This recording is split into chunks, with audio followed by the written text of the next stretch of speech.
Hi, Scott Messina here. Welcome to the Messina Connection, where we cover sports, music, people, and a little bit of politics. Can you handle the conversation?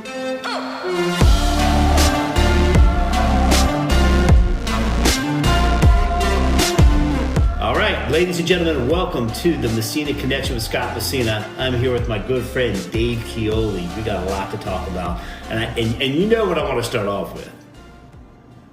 Go ahead and say it. The world champion Philadelphia Eagles. Damn right. He's one of the only Eagles fans that I get along with.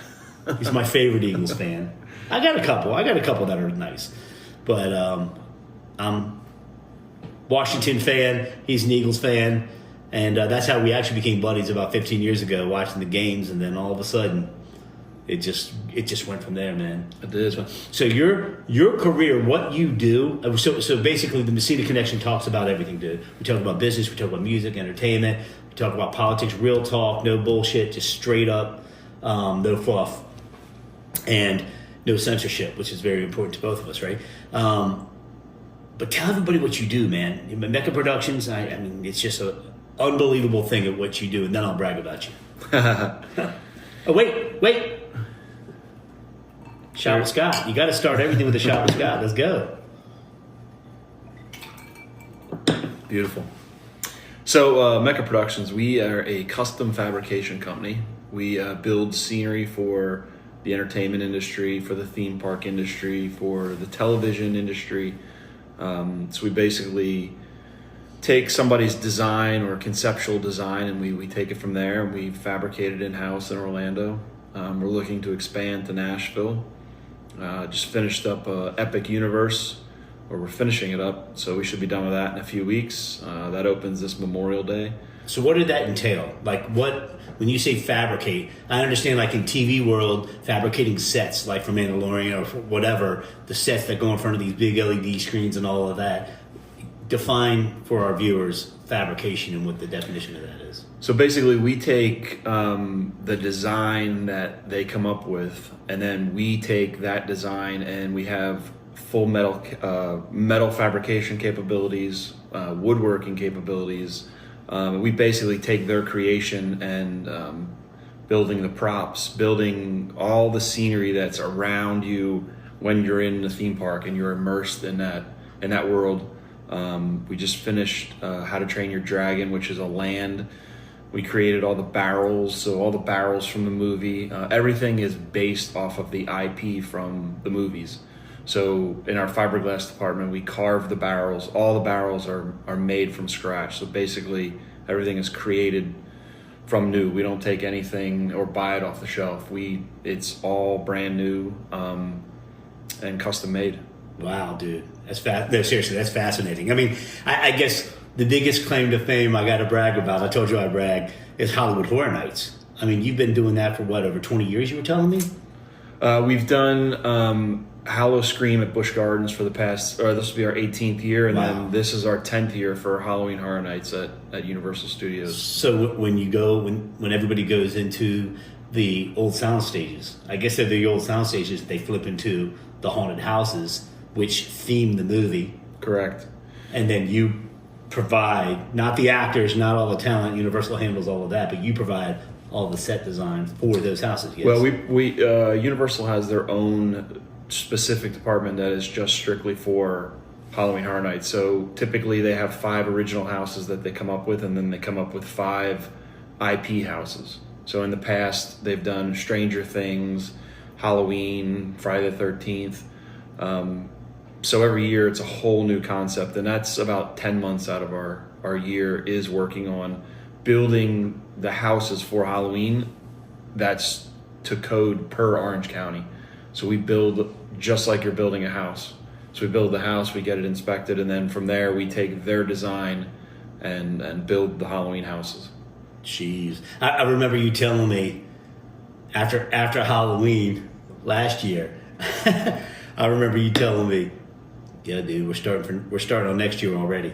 I was like, good night. And I guess, the equivalent to that would be the Super Bowl halftime shows. I know they start immediately, and I know some of the other, it's it takes a whole year to put something together. I mean, all Christmas stuff is taking place in April because by the time it's edited or put together or whatever, it's 7 months. You're singing, so Christmas in April and May is real, right? Yeah, we usually finish the Halloween houses usually the end of July. We're done. We're 100% done with all the houses. So then they have time to do their lighting and audio and all of that, and then actor training, and so it's one of their biggest. It's probably it is the biggest event that Universal Studios puts on. Oh my gosh! I mean, dude, people come from around the world for that. Yeah, and I think Universal with this Epic thing you were talking about. If you haven't seen it, check it out. It's unbelievable. Yeah, it's. I got to see a sneak peek. I had to sign NDAs on it, but my goodness, I can't talk much. And I know you can't either, but I guess it's ready to open like soon. Memorial Day weekend, it's opening. Oh, okay, May. But I think from what I heard, they're gonna do a kind of a soft opening. They're gonna let influencers go in and kind of do their preview of it. So these influencers, man, they're getting paid. They're getting paid to literally, You were laughing at how many cameras I have on this podcast, on this show. Yeah, there are a lot. All we need is a red carpet, right? But they'll go to one of the parks and they'll just go live. And they're like, just walk. Like, there's no production value. There's nothing. It's FaceTime on your phone. Yeah. And they're live on their YouTube feed and they're making hundreds of thousands of dollars. Kudos to them. I'm not hating on them. It's brilliant. It's brilliant that there's that many followers loving to see normal people enjoy themselves, or gurus that know the parks down in Orlando. We're in Nashville right now. I have no problem prefacing that because of I Showcase Music and some other great things that are happening, and Mecca's getting ready to open, and we're going to tour, my other studio, View Studios, who I'm affiliated with tomorrow. That you're going to like that. I can't wait. I can't wait to see it. That's gonna be really cool for Mecca Nashville too, because they need fabricators. I think now we're talking business on this. I think you have a niche, or what's the word? How do you pronounce it? Niche. I think you have a niche market on not many people do what you do. Now, when it comes to music and Music City, I've been blown away, man. I'm in the culture down here. The people actually listen. They actually pay attention. They actually love it. They support it. But I think you have an issue on what you're doing, because I don't think that there's a lot of you down here. No, I don't think there's many down here. So, but I don't know how much. I mean, do they still make music videos? I think they do. I don't think they're as high budget. I don't think you're doing $1 million Thriller, Michael Jackson Thriller videos anymore. And that's a whole nother ball game, man. I mean, what they do. They'll go crazy on the video, but then the artist doesn't realize that, dude, you're paying that back. Right. Oh, yeah. You're paying that back. And you're paying that back pennies on the dollar, because every record company will recoup their money. So they have no problem spending it. But, Jelly Roll had a documentary. There was a something recently. He explained it so well. He was like, and all he's trying to do is just like what I'm trying to do with I Showcase Music and I Showcase TV. I want to help people. I want to educate people. I want to, dude, they just don't know.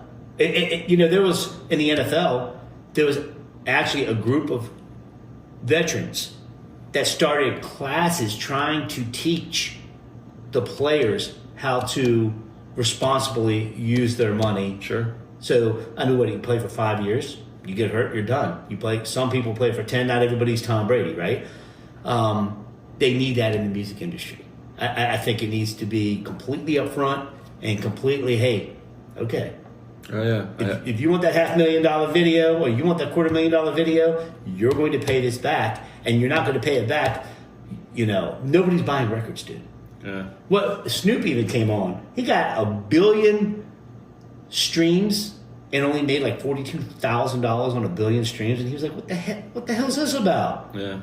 So somebody at that caliber, at that level of fame, could really help the system and make it. And the music, I could go on and on about this, to which I am. The music industry, the music streams are making more royalties than the video. Hear what I just said? Oh, yeah. When I'm streaming on Amazon and I'm streaming on Tubi and I'm streaming on It's like 0.0021% of a penny per minute streamed. The Grammys went up to Congress, had some bills passed that made it so music is actually getting paid better on your streams than you are on TV. And once, everything will match up, and it's just greed. Oh, sure. Yeah. No, I had a very good friend who worked for Sony Music. I believe he still does in New York City, but he told us stories about some of the artists. They would get advanced $1 million to record their album, and then when the sales didn't, I think that's one of the things that Jelly Roll talked about. Oh, you knew what I was talking about. Mm-hmm. You saw that? You saw that interview? Well, it was great. I know this artist, which I won't name. They were given $1 million, and their album sales only did like 400,000 or 500,000. You have to give that money back of what you didn't make, of what they didn't make on giving you that $1 million. So this artist owed that money back, and they went out and they spent all that money. They spent the $1 million.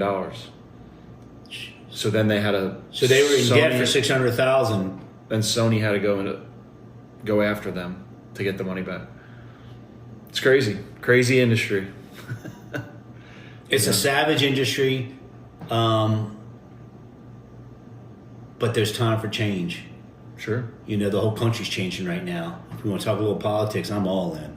The country's changing. It's exactly what I voted for. It's better than I expected. And it's like, I've known for so long how much corruption. That was a great segue, man. Sure. You said your own podcast, dude. That was a beautiful transition. I don't have enough cameras. You got me as your buddy. You're good. So, I have known, I'm from D.C. originally, and born and raised, man, 28 years. And I'm just like, moved to Orlando, been there for 25 years. And I knew, it's the most... it's just going to come to fruition. It's going to come to the forefront of the most beautiful thing in the world is the fact that the richest man in the world is crossing T's, dotting I's. Oh well, he doesn't have clearance. He doesn't have security. This dude makes rockets for NASA. He has more security than anybody has security. What the hell are you talking about? Right?